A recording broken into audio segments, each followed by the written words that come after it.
जय शिवराय मित्रांनो, बारामतीमध्ये 9 मार्च रविवार रोजी सकाळी ठीक 9 वाजता श्री छत्रपती शिवाजी महाराज उद्यान कसबा बारामती या ठिकाणावरनं मराठा क्रांती मोर्चा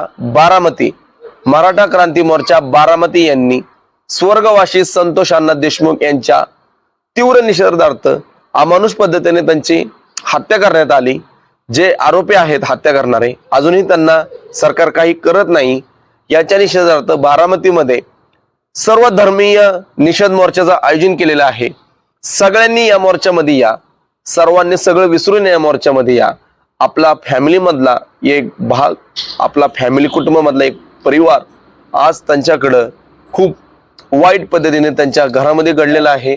सर्व महाराष्ट्राला आज त्याची जाण आहे। आज त्यांनी त्यांचे फोटो बघितले, खूप वाईट पद्धतीने त्यांच्यावरती मारहाण केली, रॉडने मारण्यात आलं, तोंडामध्ये लघुशंका करण्यात आली, वेगवेगळे प्रकार करण्यात आलं। मानवतेला काळीमा फासणारी गोष्ट त्यांनी केलेली आहे की अशी गोष्ट आजपर्यंत कुठंच घडली नाही। आणि हे सर्व घडलं आज स्वर्गवासी संतोष अण्णा देशमुख यांच्या घरी। खरंच वाईट वाटतं। आज स्वतः एक नागरिक म्हणून सांगतो की आपल्या आज ज्या महाराष्ट्रामध्ये अशा ज्या गोष्टी घडतात हे खरंच वाईट आहे। आज अशा गोष्टी घडल्या नाही पाहिजे।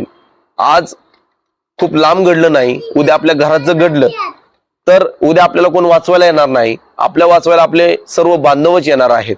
सर्वांनी एकत्र या आणि हा संदेश देऊ आपण सर्वांनी एकत्र येऊन की खरंच आम्ही सर्व जातीय बांधव एकत्र आहे। अजून ज्या ठिकाणी अशा गोष्टी घडतात या ठिकाणी आम्ही सर्व एकत्र उभा राहू।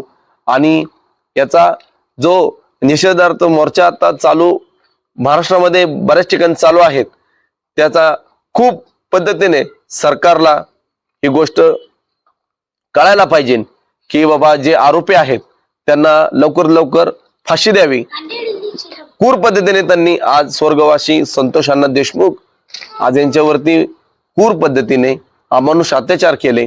आज स्वतः त्यांचे भाऊ, त्यांची मुलगी आणि सर्व कुटुंबामधली फॅमिली या सर्व धर्मीय निषेध मोर्चामध्ये सामील होणार आहेत। तर सर्वांनी कृपा करून सर्वांनी या, सर्व मतभेद विसरून या।